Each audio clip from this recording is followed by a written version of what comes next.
Aaron eventually showed up 3 weeks after my car accident, and I lay in the hospital bed feeling frustrated and powerless. "You're useless," he said, and it struck me hard. "You can't even make ends meet, let alone take care of the kids or perform the chores." I hoped he might drop by to check on me, but all he had to say was harsh criticism. I sighed deeply, struggling to believe that someone I had once looked up to could be so heartless.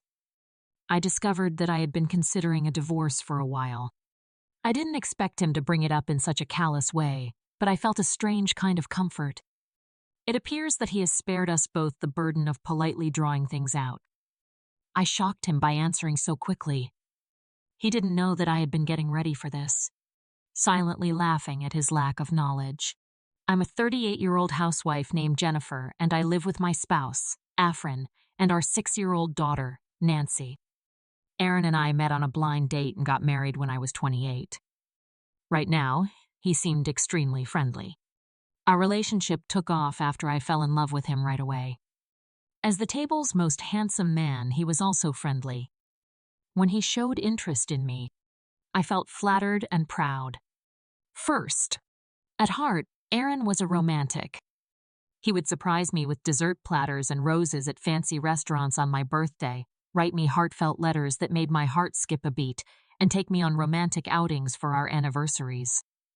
I gladly accepted his marriage proposal because he was such a blessing in my life, hoping for a romantic and exciting future. But after we got married, everything was different. I remember clearly the day Aaron came home and lost it. "Jennifer, I haven't finished my dinner yet. I've been working all day, and you can't even prepare dinner. When I go back, you're going to be so lazy." It was a shocking shift. He suddenly wanted me to take care of everything, as if I were only a servant and he were the head of the household. At first, I thought he was joking, but as time passed, I understood he was serious. It was terrible to realize that he really thought of me as just his caretaker. After we were married. Since I had to quit my job, we were now totally dependent on Aaron's income. This made me feel stuck. To be honest, Aaron didn't get paid very well. I earned more money when I worked. With only a high school diploma under his belt, he seemed to be switching occupations every year or two. He seemed to unleash his resentment on me, and I could sense that he was uneasy about his history. "I'm sorry for not getting to Samara on time." I tried to explain one evening. "Don't be afraid to make it, just make it fast." He sat down and drank a nice beer in answer. This sight was too familiar to us. Each and every time. I felt heavy in my chest, knowing that my marriage was making me unhappy, but I continued. The following year, our daughter Nancy was born. I started to face challenges every day, just as promised. With her, Aaron wasn't really helpful. Rather, he spoiled her by giving her toys and candy. At times, Nancy leaned closer to Aaron because I tried to instill discipline and values in her. "Nancy, do you not like your father?" One day, with obvious pride, he asked her. I agree that Daddy is cool. The words "I love you, Daddy" were hers. Hearing it made me both comforted and irritated. At least Nancy loved her father, even if it meant I would not be happy. I sighed again, since Aaron never attended any of Nancy's kindergarten events, despite his indulgence. One day, I asked him, "There's a parent-child race at Nancy's sports festival. Are you able to attend?" He scoffed. "Why me? You have the day off. You can do it." "It's a holiday, though. It won't be necessary for you to work. I asked you to shut up. We're already close enough. It could be time for you and Nancy to get along better." He laughed as he left for work, living true to his role as a wonderful parent. "Despite his absence from our daughter's life, she thinks you mean..." I was worried that his tendency to be easygoing and tough with others might negatively impact Nancy. It was difficult to deal with when I realized that our family dynamics were very different from what I had thought when I first fell in love with him. Aaron's general laziness was getting to be unbearable, and he continued to let me take care of the kids and the housekeeping. At 5 years old, Nancy is preparing to start primary school. Aaron kept switching jobs all the time. He had quit his industrial job a month earlier to work for a food and beverage company. He told me that I will now be working weekends at my new job in the food industry, so it looks like we won't be seeing one another very often. Unable to resist, I replied with a sigh. It's a job. I must admit that I felt a wave of relief. I was tired of him giving me orders on the weekends, and he frequently told me to sweep the floor or serve food quickly when he was out of the house. I could finally have a little bit, but then I thought about Nancy. If Afrin didn't show up on the weekends, she would be upset. Children should spend time with both parents over the holidays. Please let Nancy know, Aaron replied. I have work. I understood that I couldn't really argue with him because he was the one earning the money. So, reluctantly, I went to apologize to Nancy, my love, because Daddy won't be able to join you on his day off. As I mentioned, I expected her to be upset. To my surprise, I frowned as I talked. Nancy didn't appear to care. It's okay, she replied. If you're at ease with it, it's okay. Then she added something that caught me off guard. You are aware that he won't be here every weekend. Daddy hasn't smelled right lately. I asked about an odd smell. Confused, Nancy nodded and went back to her room. What on earth was she talking about?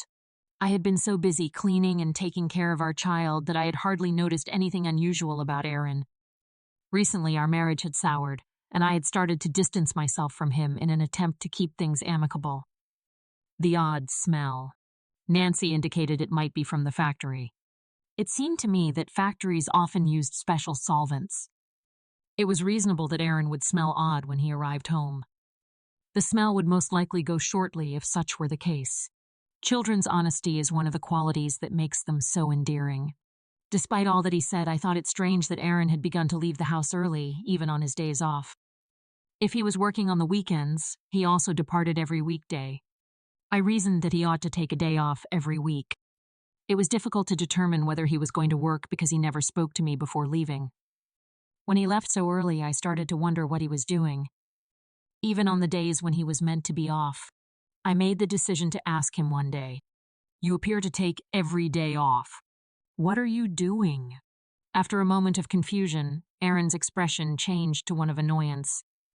"I'm working." "Really, I go to work willingly, but you need to look after yourself or your body won't last." I replied, "Stop talking and don't be critical of my work." Aaron retaliated. When he frequently chastised me for how I managed the household and kid care, I couldn't see why he became so upset. I didn't believe his statements. On his days off, he would never willingly go to work.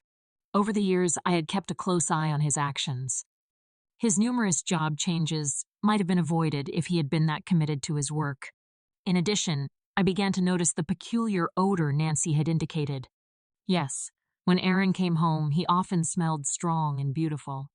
The manufacturer was clearly not responsible for this odor. The fact that I hadn't noticed it sooner shocked me. I felt guilty for being so naive and swore never to make the same mistake again. From that day on, I decided to keep a closer eye on Aaron since he claimed to be going to work during the week. I noted that he took excellent care to groom himself and seemed to get up an hour earlier than usual. He seemed really happy on those days, which varied from week to week and may sometimes be Monday or Thursday. But Aaron was obviously feeling positive when he left the house. Feeling like a detective searching for clues, I entered his room to look for any hints about what he had done. Since I cleaned his room a lot, since I was aware of it, I didn't feel guilty about prying. If there was anything he had hidden, it was most likely out of sight. I looked all over under the desk and bed and finally found something in the closet, hidden in a candy tin. When I found and removed a stack of letters that had been hidden somewhere, my heart sank. Each letter had been sent by Ashley and delivered by the postal service. The oldest letter was dated 4 months ago, and the most current one arrived yesterday. As I read them, I saw a few sentences that seemed to express regret for our separation. "But I really do love you today, and I wish we could spend more time together." They sounded like the words of a romantically involved teenager. First, I thought that Aeon's ex-girlfriend might be penning these letters alone until I read a paragraph that made me shiver. "I'm glad you like me again. I'm looking forward to our next date." This picture from last week made it clear that Aaron was seeing Ashley. There was no question that he had a plan. I took images of the letters using my smartphone, considering them evidence. I considered taking the letters, but I didn't want Aaron to think I was doing it. In spite of these letters, I didn't believe I had enough proof to refute him. After considering it for a while, I decided to hire a private investigator to keep an eye on Aon. 3 weeks later, the investigator returned with findings. He showed images of Afrin and Ashley together in a park at night, seeming at ease, and a recording of them proclaiming their love for each other. My heart was thumping as I carefully processed the facts. I brought tangible proof to the municipal office and came back with divorce papers. Now I knew Aaron was cheating. I had no reason to stay with him any longer. I was planning to show him the divorce papers the next time I saw him. Returning home, I sighed deeply. I was trying to look confident, but I was, in fact, inconsolable. Being married to someone as irresponsible as Aaron made me feel bad. I was considering taking a brief rest before making dinner when my phone rang. "Hello, Jennifer. Do you have time to talk?" I was surprised when I heard my father's voice. He rarely referred to me as you. "Yes, what's going on?"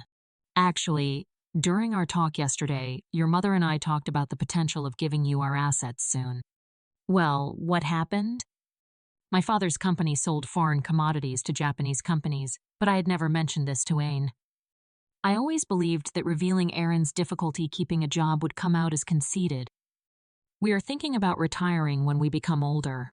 To keep the business afloat, we've decided to step aside without pressuring you, our only daughter." Although their concern moved me, I must admit that I felt a little awful for not taking over the company. "We are thinking about transferring our assets to you. We are content with just $3 million, even if our entire fortune is $17 million. We've decided to give you the remaining $15 million. "What, $15 million? I was taken aback. Making that much money in my lifetime was unthinkable. Even though inheritance tax is probably owed, you will still have a sizable amount left over. You won't have to worry about living expenses for the rest of your life." Dad assured me, "Thank you." I hung up after giving my parents a heartfelt thank you. I would be getting $17 million shortly with that kind of money. With all due respect to Arena, I wouldn't have to worry about a divorce because he probably wouldn't be able to earn that much money. I felt a wave of relief and was momentarily dazed. I checked the clock and saw that it was 6 p.m. I found the refrigerator empty when I opened it to prepare dinner. I hurriedly got ready to head to the supermarket. I was thrilled at the prospect of financial independence, but I also felt a feeling of urgency. Aaron could come home at any moment. I hurried over the last intersection to the grocery store. To focus on my life's incredible transformation, I temporarily set aside all my worries. Someone yelled, "Be careful!" before I could even realize that the light had gone green. But it was already too late. My body exploded into the air and I hit the ground hard. My brain was pierced by a sharp pain before I could process what had happened. I fainted when I woke up. I was lying in a hospital bed. The first people I saw were Nancy and my parents. "Jennifer." "Thank God," my mom exclaimed. Beside me, I noticed Nancy crying quietly. I stroked her head in an attempt to reassure her. "You were hit by a car and broke both of your legs. They caution that full recovery will take 5 months. The thought of being out of commission for so long made me dizzy. From that day on, my wheelchair was my only option. The nurses were kind and took excellent care of me in spite of this. I was very agitated and frustrated while I was in the hospital because I couldn't move my legs. My parents and friends used to visit me frequently. Aaron was always at work, so my parents took care of Nancy. I believed that this arrangement was best for her, even if I was grateful for the help. I couldn't help but notice that Aaron never came to see me. I began to wonder if he was really that concerned. After all, we were husband and wife. A week after my hospitalization, Aaron finally showed up. "Hey," he murmured mockingly, feeling great. "Yes, dude, the house is a total mess without me." I responded lightly, trying to seem optimistic, even though he didn't care. Aaron was constantly griping about my cleanliness, and it was clear right away that he didn't give a damn about my situation. I sighed, wishing that at least he would show some compassion for me. How may I be of assistance? After I was in a car accident, I took revenge. You're useless. He shot me a disdainful look in return.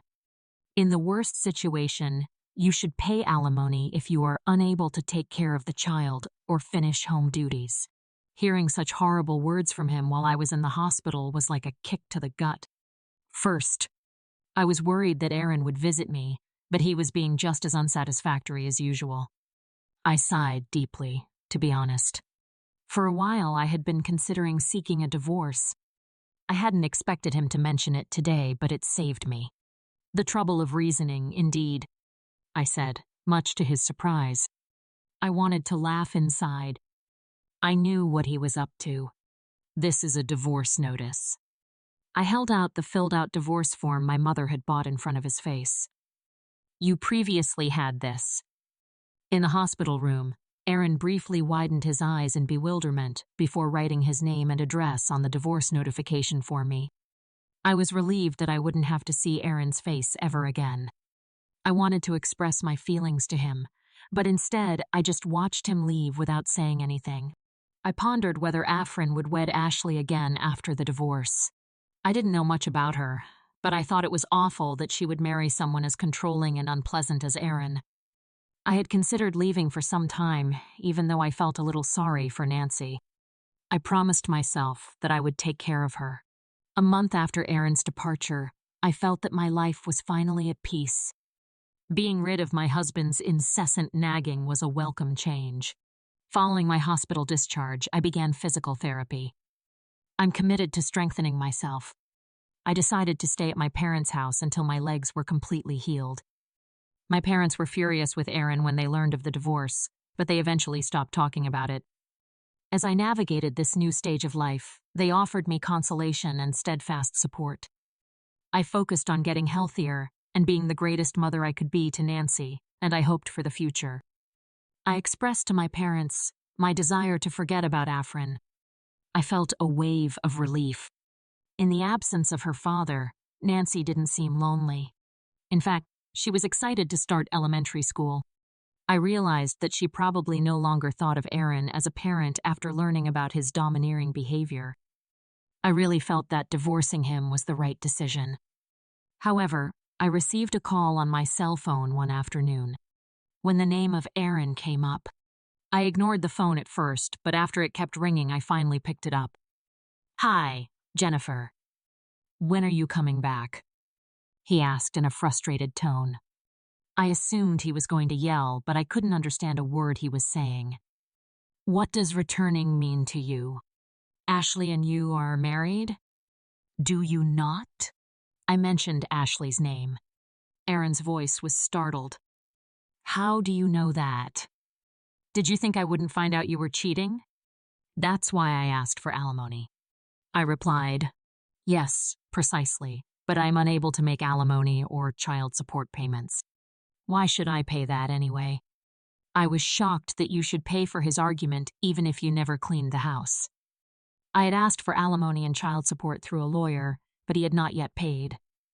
His financial means were limited, and I knew that, but he should at least try. Nevertheless, he was implying that I ought to cover the alimony.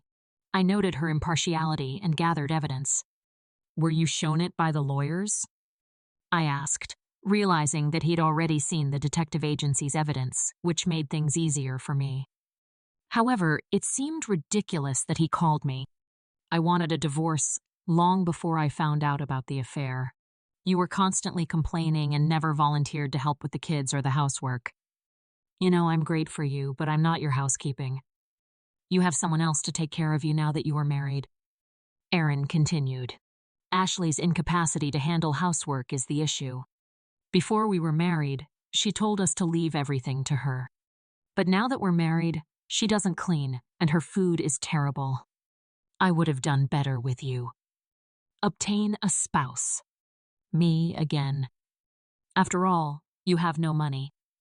Nancy liked me, didn't she? What are you talking about?